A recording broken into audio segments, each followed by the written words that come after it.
Some of the parts, what can be named, literally was the way that I explained to my own family about the research that I was doing about my family's migration from the South into Canada at the turn of the century. There's a lot of material that came out of that I couldn't obviously put into this fairly spare piece. 2012, it was a bit of a lark, but I was invited by the Images Festival to do a body of work for a residency that they had commissioned me for, and I decided to focus on Paul Good papers. It's an archive that actually was left behind by a white civil rights reporter who was stationed in Alabama at the height of the civil rights movement. And so I created this body of work that's a bit of a discussion about the archive and performativity, a whole bunch of things. And then it's also very much about our preconceived notions about what the civil rights movement and that history looks like. The way that we have been, I guess, inundated with a particular type of images. And one of the things about the Paul Good archives is a lot of it is, for the time frame that we're talking about, audio is separate from picture. We're working in a time frame that's 16 mil with a 1/4 inch audio reel as a side track, and then they're married together later on. So what I decided to work with was an audio clip of a particular school integration attempt in a little town called Notasulga, Alabama, which was about 30 minutes from where I was staying in the South when I was researching.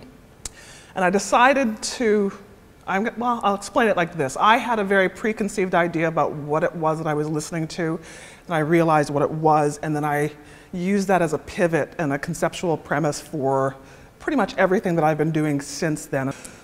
What the audio recording was of a beating of a white novice reporter who had decided to get on a bus with 12 black students who were being bused into a school integration attempt. He was discovered, pulled off the bus by the sheriff in Selma, Alabama, and a whole bunch of other thugs, beaten, tased with a cattle prod, put in jail, threatened to be lynched, and then before they ran him out of town, ultimately he was taken to the governor George Wallace's office. They did a photo op, and then he was sent out of town. Why that mattered and why it matters for the rest of the body of work that I'm presenting is that I assumed that it was a black body that was being assaulted when I listened to the recording, and so I decided to kind of work with that. The film that I created out of the audio recording doesn't actually depict the beating. What I ended up doing for the course of the residency was actually researching that particular school integration attempt. These are the 3 only existing photographs of that effort, and they're kind of lost in a Time magazine article.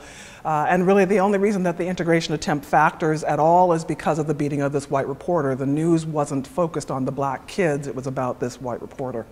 So I've reproduced the images, and then this is not a great image of it, but these are all front page newspaper clippings from Canadian newspapers that effectively kind of detail that school integration attempt. What's compelling for me is the fact that at this very same time, so this is 64, 65, Canada was also integrating its schools, though that news is at the back of the newspapers.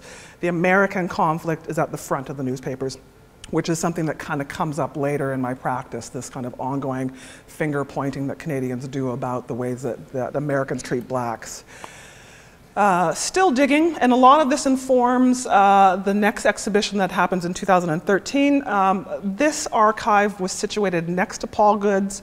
It is an archive by a gentleman named Calvin Craig, who was the Grand Dragon of the Ku Klux Klan in Georgia. And this is a reproduction of a Klan rally poster that would have been 6 months either before or after that school integration attempt, and it would have been within 30 miles. So I brought these things forward to undo this idea that this was a peaceful integration. What you don't hear in the audio is that you've got something like 200 thugs that are literally blocking the door. So it's things that don't translate in that separation of technologies.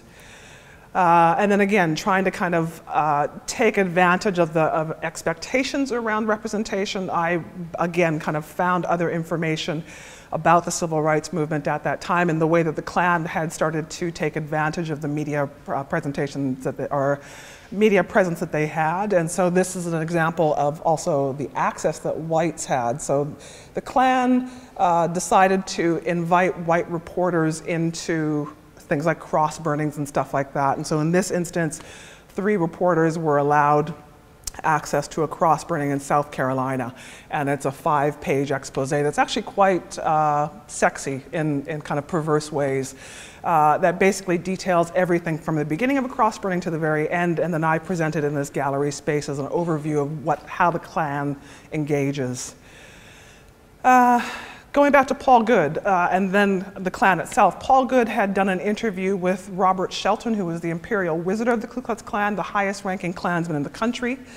And I couldn't figure out what to do with it, but I felt that it needed to come forward. So what I had decided to do was take the recording and transcribe it into a script verbatim, and then I hired this actor, who you only see the back of him, Russell Bennett, and he performed as Robert Shelton, I performed as Paul Goode, and we performed that piece at a set time every day over the course of the festival, which was 13 days in total.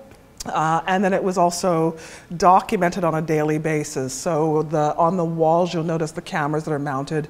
And we've got 2 video cameras and a still camera that are all taking time-lapse photography of every performance that we do. It's also being recorded on 1/4-inch tape on the other side. So there's this overall conceptual framework of this idea of going from archive to present tense and then back to archive again. This kind of interventionist, revisionist kind of sensibility about it all.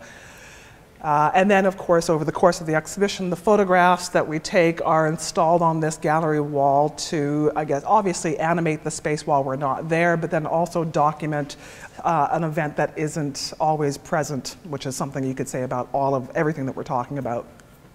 The apparatus for the performance stays in the space, and the script that we're working from stays in the space for you to read as well.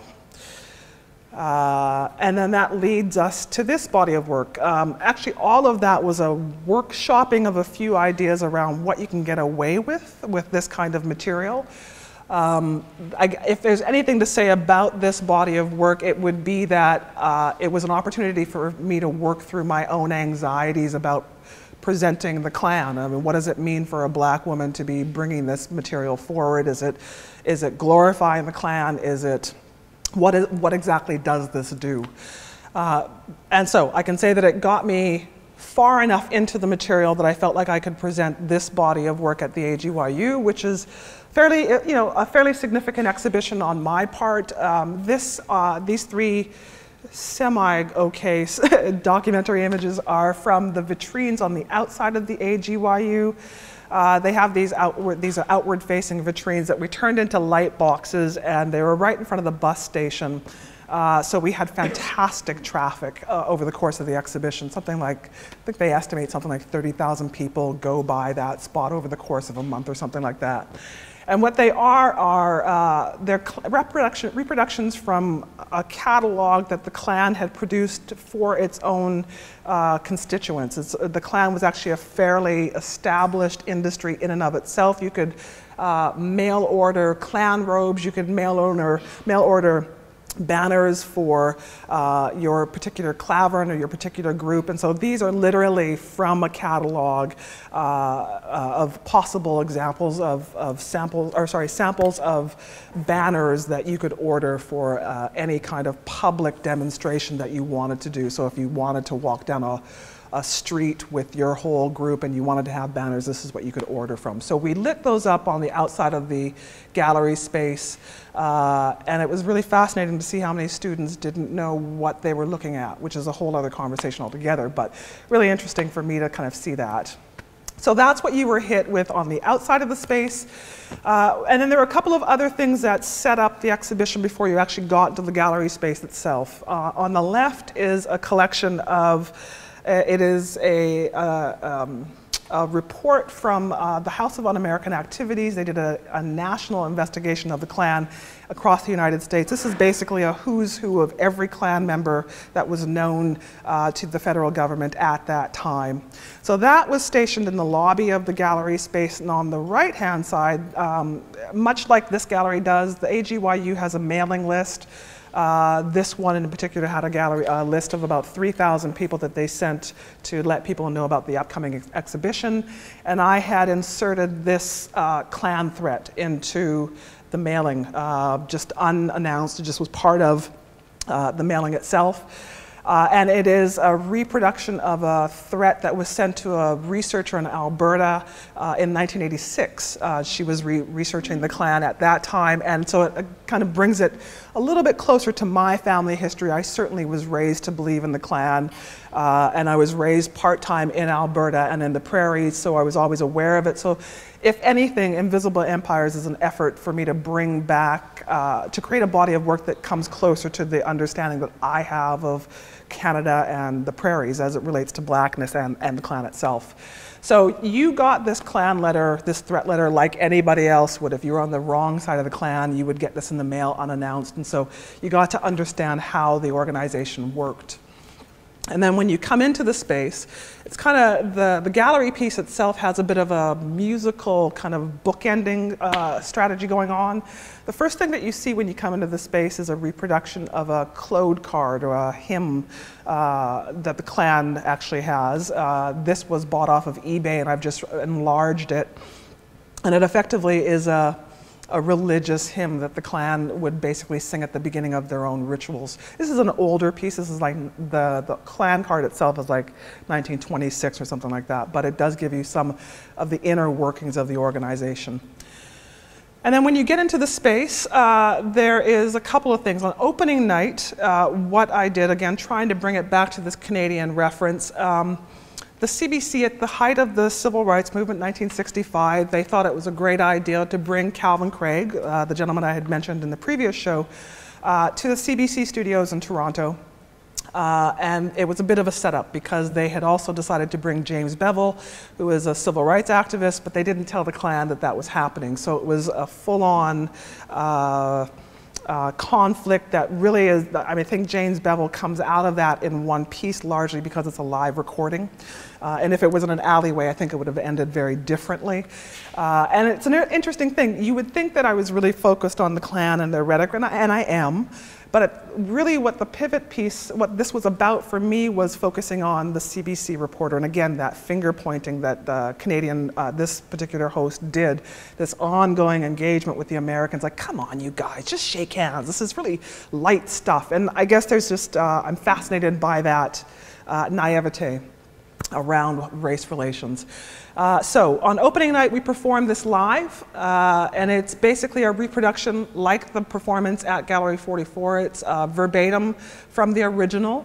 The script is directly derived from the CBC piece, and then what we did before the exhibition, we recreated the actual CBC interview shot for shot, and created that so that it stayed in the gallery space after the live performance on opening night. What's interesting to kind of speak about, actually, is the fact that we're talking the difference between a black and white image and how producing it in color brings this historical moment that much closer to yourself. I'm trying to get I'm trying to get at you to have a more bodily response to this particular history. So things like having these actors come out and perform these lines brings it that much closer. After opening night, the stage, which is a replica of the CBC stage, everything that you see is as it was in the CBC performance. That stays in the gallery space as a kind of a relic of that performance, and then the video stays in the gallery space on this monitor on the side. And then behind you, the Klan robes come off of the actors and then go on to mannequins. They're kind of simple mannequins if you really want to get into it, but they are mannequins that basically take up the robes and then brings forward this questioning of whether or not you can argue that these are artfully made products or objects. And then behind that is effectively, it's a light box that I created out of I guess, a representation of a Klan heaven when Calvin Craig was made Grand Dragon. A member of his clavern actually drew what he imagined was this universe, all things related to the Klan, with God and the Bible and violence and all these things kind of intertwined and kind of wrapped up in the American way. And so what I had done is created this light box. A very, again, kind of borderline sexy light box. And what I mean by that is the surface of this light box is very much like an iPhone, in that really shiny, glossy, yummy, plasticky place. So I was interested in kind of playing with that, the way that that surface would work with all of this material, not presenting it in the rough, but presenting it with some kind of seductive quality. I want to bring you into the work against your best wishes. And then again, bringing it back to Canada, again, I'm trying to give credence to stories that my grandfather told me about where the Klan was situated and about their presence. And so on the left-hand side is a reproduction. It's a photograph of an Orange Lodge in Edmonton, Alberta. This is one of the oldest Orange Lodges in the province. And why I bring that forward is because before the Klan in Alberta, there was the Orange Lodge. It is the precursor to the Klan. A lot of the members from the earlier Loyal Orange Lodges actually become Klan members. All of that kind of documentation exists in Alberta and actually in the Middle Provinces altogether. And what I thought was interesting was, if you imagine this to be the beginnings, so this is a building that's 1908, I believe. And on the other side is a dental implant place that is the site of the last Klan headquarters in Ontario. So this is Etobicoke, 1985. And it really is after the Klan has been run out of Riverdale and a fair amount of downtown core sites, and this is their last holding ground. It's obviously the building was ripped down, and then the dental implant place was put in place. But this is effectively giving you the timeline of the Klan's presence before they go into the Nazi Party and other incarnations of hate groups. Again, bringing it back to my family's history, this is an archival image from the Vancouver archives of the BC, or the Vancouver Ku Klux Klan, 1926, in the Shaughnessy neighborhood, one of the richer neighborhoods in that community. What's interesting about it is holding up the Union Jack. What's also interesting about the Canadian iteration of the Klan is that they actually would have originally been part of the American Klan, except that the American Klan said that they were foreigners, and so they had to create their own version. They changed the bylaws a bit, so at this time they're pledging allegiance to the King.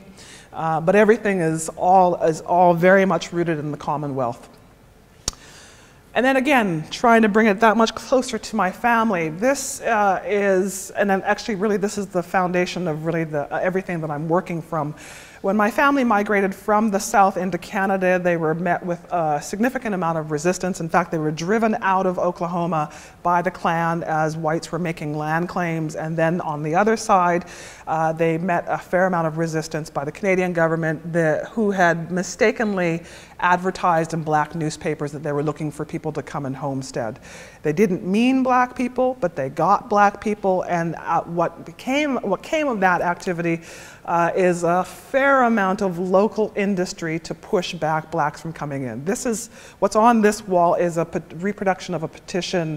This is 1911. It took about 2 years to create, but it is a petition calling for the ban of the immigration of blacks into Canada. It starts in the local boards of trade. So this is really every area that surrounds the Amber Valley Campsie black colonies. You've got Athabasca, Edmonton, all of the small towns in that area created this petition, sent it to the Prime Minister, who was Laurier at the time. They created a order in council, and blacks were banned from coming into Canada. It lasted about a year. And then it was ultimately voted down when Laurier was kicked out or voted out of the government. But it is the only known documented instance where blacks have been banned from coming into Canada. I bring it forward because it's just crazy, and it is very much related to everything that we're talking about. The Klan, if you imagine it to be kind of the front-end militia, the kind of very public facade to kind of a general kind of sensibility around hate and anti-blackness, how the Klan has its power is this kind of unseen body of citizens who quietly support their activities with things like this petition. And so I brought it forward just to kind of punctuate and prove effectively that there is this anti-black sentiment. So it's something like 4,300 signatures. Some people so convinced that they can't write their name, but they know for a fact that they don't want blacks, and so you got people signing with X's and stuff like that. And all of that stuff went forward and contributed to our being banned. Where the Klan comes into this is what I've presented, where this petition resides within the archives is actually in the same folder that has all of the correspondence between the Canadian government and the local boards of trade. This petition was not created on its own. It was created with the support of the Canadian government. And then within that same file, that same archive, are pledges by unknown how would you put it? They are tradeless individuals who pledge individually to assist in the deterrence of blacks coming into Canada. My estimation is that these are the individual Klansmen that were recruited from the South. There is documentation in other books that actually speak to this. And so what I've done with that, all of that secondary material, is that it was actually bound into a book and left on that bench. So that little book that's on the side there is all the correspondence that goes to inform that petition. And then, of course, everything that I created in the Paul Good papers comes back into this exhibition and informs the rest of the body of work. And then the musical element. This is a poor image, I apologize, but it's one of the few that I have of a couple of things. Just by nature of where the AGYU is, it requires a shuttle bus to get you from downtown core up to the gallery. It takes about 45 minutes to an hour, depending on how long, how traffic is working out. And so what I had done was I really just wanted to take advantage of all of the gallery mechanisms in order to tell this story, one. And then two, I also was very aware that the body of work that I had presented in the gallery space was heavy as hell. And so I wanted to create some kind of a lightening mechanism. And that's not the best language to put to it, but it was a way of kind of alleviating the anxiety or the stress and kind of giving audience members an opportunity or a way to imagine being able to do something with this knowledge. So what I did on the way up to the gallery space, I had hired 3 artist activists, Rena Katz, Archer Pachawis, and Shelley Hamilton. Shelley Hamilton is from the black settlement in Africville. She is a gospel singer of fairly well renowned in Halifax. So I hired her to lead Archer and Rena in the teaching of freedom songs, or basically to turn this into a freedom ride in the same vein as the civil rights movement having freedom rides going through the South. And it's a mix of people that are just anybody who gets on the bus. And on the way up, they're basically taught the history of freedom songs, going all the way back into slave hymns. And Shelley does a fantastic job. Everybody gets a set of lyrics, and they're kind of taught the basics of the songs themselves. And then you go through the course of the exhibition. And in the exhibition, while you're in the gallery space, while I've got you captive for those 2 hours, you've already experienced the live performance. So you've been in a room with people that appear to be like living Klansmen. You've experienced the rest of the material. And then we had gallery docents just kind of mutter to people to make sure that they got on the bus. We never told them what was going on. We just kind of, by word of mouth, intimated that it was important that people got on the bus. And so on the way down, the people that did manage to get on the bus, we're only talking about 40 people. I think it's, if that, 40 people could fit on there, maybe even be less than that. But by then, people knew what was going on. They had been, most of these people were on the ride up, and they knew the songs. And so what happened on the way down was a very spirited freedom ride. And this is, I mean, Jason, I don't know if anybody knows this guy, but this is Jason Ebanks, who is very much an example of how spirited this was. It was really profoundly moving ride down. I wish I could have got on the bus, I didn't.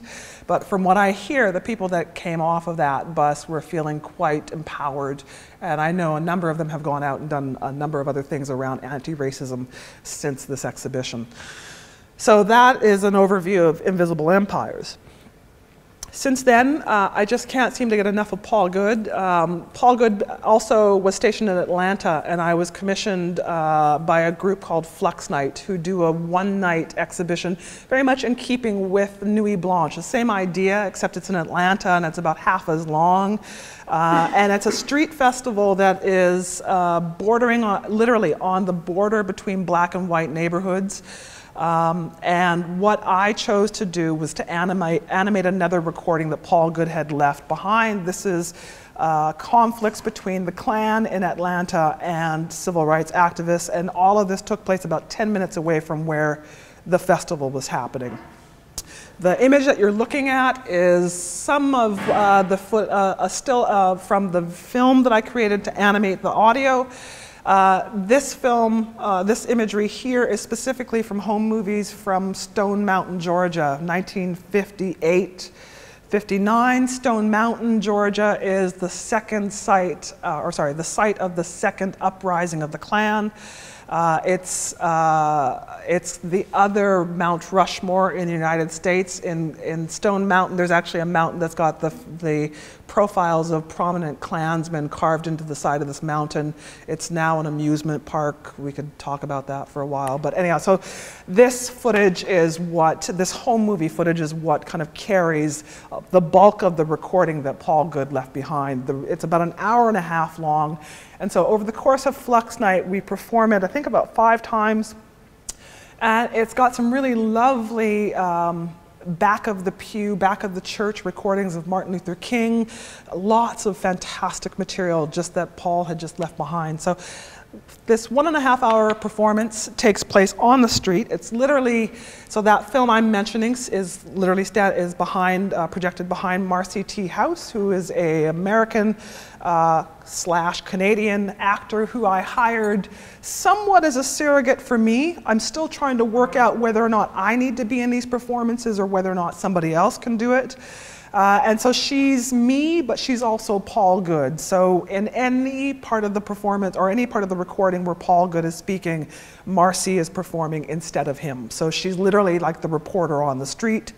And whenever she's not reporting, whenever she's not engaging with the performance, and again, we're talking about 25,000 people flow through this street over the course of the night. There are no filters.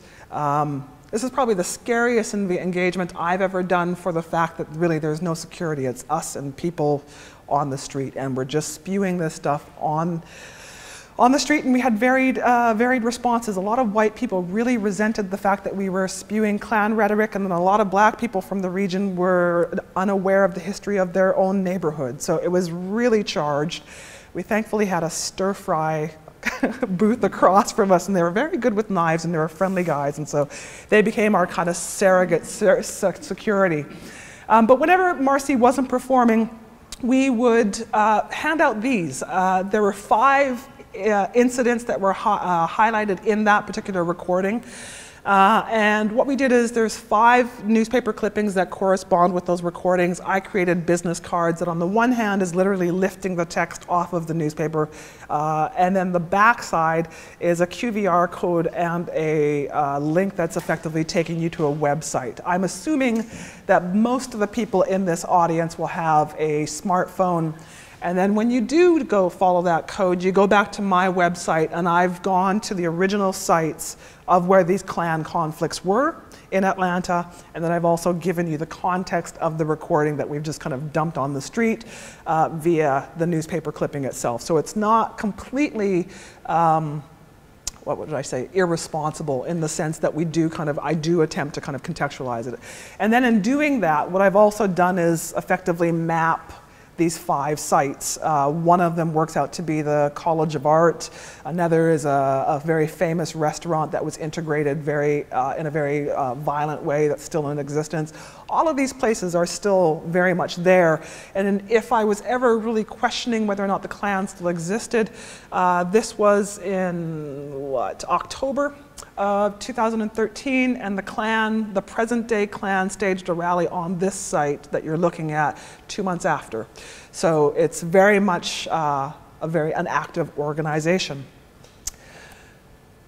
And that brings us to the latest body of work. I didn't think that this was going to be my niche, but it turns out that this is kind of my niche. And this is a body of work that's actually still up for a couple more days than I did at the Institute of Contemporary Art in Philadelphia. I'm going to say that it's called The Hunting the Nigs in Philadelphia, or an alternate chronology of events leading up to and 1 year after the Columbia Avenue uprisings, because I didn't really have a name for this suite of works, but I guess it is that. It's part of a group exhibition called Traces in the Dark that really is rooted in this investigation of the marginal aspects of the archive, the things that are less noticed, or perhaps even forgotten or purposefully hidden.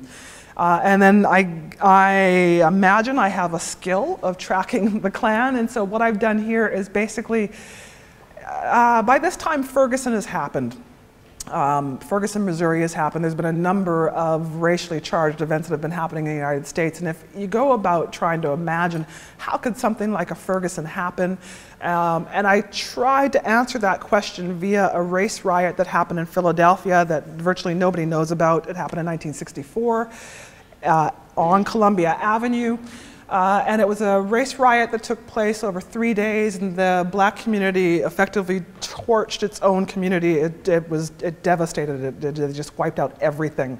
Now, what was interesting about those reports is the way that people wrote about it. They wrote about this uprising as though black people just lost their minds and they don't know how the hell it happened, which is very much the way that Ferguson is written about. Just don't know how this is happening. So there's that part. The second part is just having dug around in the States and have been doing this work around the civil rights movement. What's become very clear to me is that the hyper-commemorization of the civil rights movement tends to obliterate a lot of other facts that kind of correlate or correspond with what's happening. So in this example, the reason why people don't know about the Columbia Avenue 1 and the riot itself is because the street was renamed for a civil rights activist, a gentleman named Cecil Moore. So the very site itself has been erased in this hyper-commemorization of the movement itself.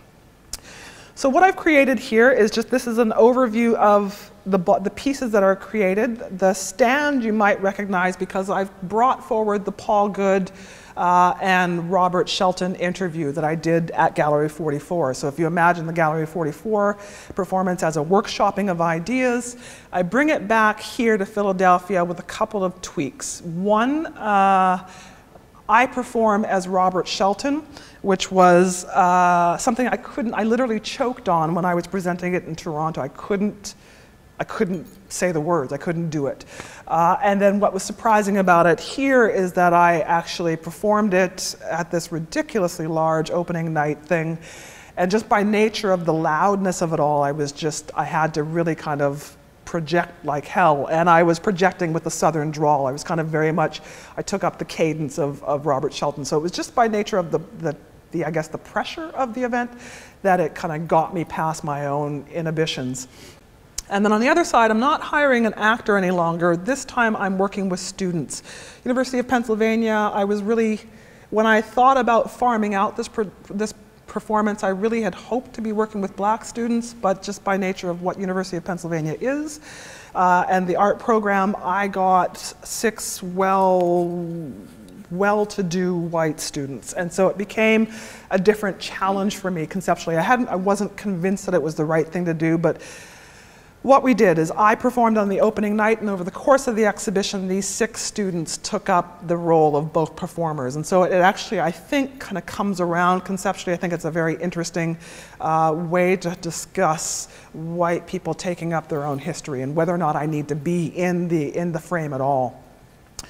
So that performance is part of it, and then of course when we're not there, the apparatus stays in place. But on the right of that, and this is not the best reproduction of it, but again, I'm pulling images from that House of Un-American Activities collection of reports. On the top is an organizational chart of the Klan as it was headed by Robert Shelton. So these are all of the individual states with the names of all the Klansmen, the head Klansmen, and then there's a representational map of the region where these Klansmen are, where the Klan is most prominent. So those are on the wall to the side, again enlargements, and then framed as though they are precious, which is a whole other conversation. And then this is a reproduction of, this brings me back to Philadelphia specifically. These are reproductions of a series of testimony by a gentleman named Roy Frankhauser, who was a protege of Robert Shelton. He was the Grand Dragon of the Klan in Pennsylvania. What's compelling about his testimony is that he actually pleads the fifth for every question that's put in front of him. So it's a non-testimony, but at the same time, this, by nature of what the report is, it gives the government an opportunity to unpack every piece of documentation that they have on this guy being a Klansman. So it's not even really a question of whether or not he is, because it's fairly clear that the state can prove that he is. It's just interesting that they go through all this effort to bring all of these Klansmen in. It's literally everybody across the nation, and they all plead the fifth. Fascinating non-event in many ways. Why this matters? Actually, I'll back up. Why this matters, it's connected to a gentleman named Daniel Burroughs. Actually, no, I'll save it. I'll explain why this factors in a little bit later. If that testimony, if you were to believe this whole thing of pleading the fifth and there's no information, then this body of work actually works to undo the silence of that testimony. So these are a couple of bookworks that I created called Volume of Counterintelligence, Book 1 and Book 2. And this is literally a compilation of everything that I could find about the Klan, specifically in Pennsylvania, from a period of 1963 to 1977. And that is a couple of years prior to the Columbia Avenue uprising, or the riot, depending on who you're talking to. And it's 77, which is when Robert Shelton is let out of jail for taxes or something like that. He certainly wasn't imprisoned for being a Klansman. But this is a collection of material. This is Freedom of Information Act material. This is FBI documents that have been released. This is NAACP records. So this is a fairly broad collection of materials. And again, what's terribly clear to me is that everybody is aware of the Klan's existence. And if you, again, need any proof of it, this is 1,300 pages that will absolutely nail that down. And then going again, this idea of making use of the gallery's publications, the gallery's communication mechanisms. The catalog, or the exhibition was had a catalog that went with it, and each artist was given 6 pages double-sided to work with. And so what I decided to do again was kind of try to tell this story about how the Columbia uprising could happen, and then again also make connections to the Klansmen that I had just mentioned. So what this is it's the first pages of pages of 12 that effectively is a chronology from 1834, which is the earliest documented white terrorism / anti-black activity in Pennsylvania, and then it documents everything that I could find leading up to the Columbia Avenue riots to 1964. And then in doing that, partly because I'm trying to cover my ass, so I create this bibliography that is basically a sourcing of everything that every material that I'm using is listed here. Again, somewhat to kind of situate or to locate the material. So if you're wondering where this material is, it's right there. In these sites that are 9 times out of 10 were well-known white archives or white compiled archives, so like the Library of Congress or the University of Pennsylvania's library itself. The bulk of this was fairly easy to find, and so I'm trying to make it that much more transparent. And then in doing so, in creating that bibliography, I'm also giving you a chronology of events. And I should also clarify that the pages that I create are all visual lifts. So that image that you're seeing beneath this is a collage made up of something like 6 or 7 digital images that I've sourced predominantly on the internet that are related to Pennsylvania history, anti-Black activity. So in this one, oh my God, there's so many things in here. Columbia Avenue riots. There's 2 Black men that were part of the Christiana riots, which is 1854. And then the Black gentlemen on the far corner are gentlemen that were part of the Christiana riots in 1854, and they returned to the site. So everything is specific to Pennsylvania and its history. Where that goes, the 12 pages ultimately leads up to this. And what I can say is I effectively kind of prove that there's anti-Black activity just about every 10 years in the state of Pennsylvania. And then it caps with this. This brings us back to Roy Frankhauser and New York and the House of Un-American Activities. Just prior to Roy Frankhauser's testimony, a gentleman named Daniel Burroughs, who was the Grand Dragon of the Ku Klux Klan in New York, it was discovered that he was actually a Jew, and he was outed by the New York Times in an expose that effectively kind of detailed his entire background. And in a panic, he sought refuge with Roy Frankhauser in his home in Pennsylvania. Now, if you go by what the newspaper reports say, you would believe that Daniel Burroughs panicked and shot himself in the head. It is listed as a suicide, but in fact, this suicide takes place in front of 3 other people. Roy Frankhauser, his girlfriend, and then the Grand Dragon of the New Jersey Klan. So it, in my mind, is really a discussion about somebody who was killed prior to his testimony. Daniel Burroughs was scheduled to testify in the House of Un-American Activities. Of course, he doesn't make it to testify because he's dead. My theory after the fact is that Burroughs was in fact a government plant, and everything within the volumes of counterintelligence that I pieced together speak to the fact that the government was actively involved in the Klan in all of its activities. They had people planted over the course of the civil rights movement. What's most important to single out is the fact that the FBI and the government didn't shut down these organizations. They just effectively plotted different factions against each other. If anything, out of all of this research, I can basically just come to the conclusion that it's terribly, terribly apparent that the Klan is an intrinsic part of the American system. It's as necessary as a number of other things.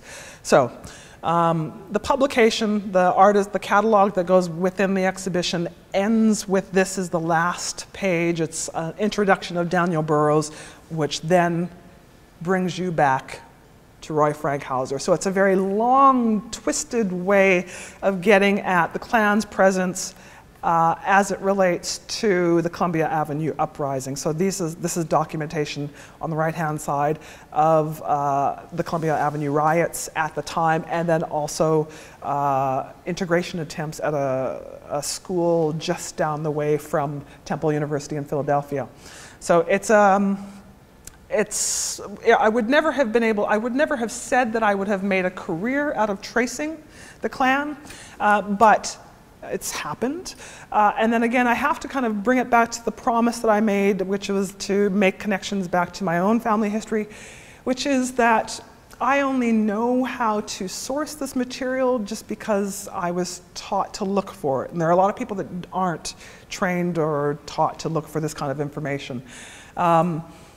What has become I guess somewhere in my telling of my family's story, just of the migration itself, there's something about a knowledge about these other things that have informed their movement, and then in telling their story in the oral history that's in the gallery space itself, something came clear to me around this notion of testimony and witnessing. So I feel somewhat obliged to testify to the things that I discover. And then somewhere in here, there's this idea that putting audience members in the position, say for example, in this performative position, or putting you in a gallery space where you're obliged to look at this material, and putting you in a position of witnessing. And then hopefully somewhere down the line, you'll either feel compelled to, or we'll just say you'll feel compelled to testify to the things that you've discovered, and then go on to actually just kind of continue this storytelling and truth-telling along the way. So that is about it. I think I've hit you with enough Klan material for the day. And so I'll leave it at that.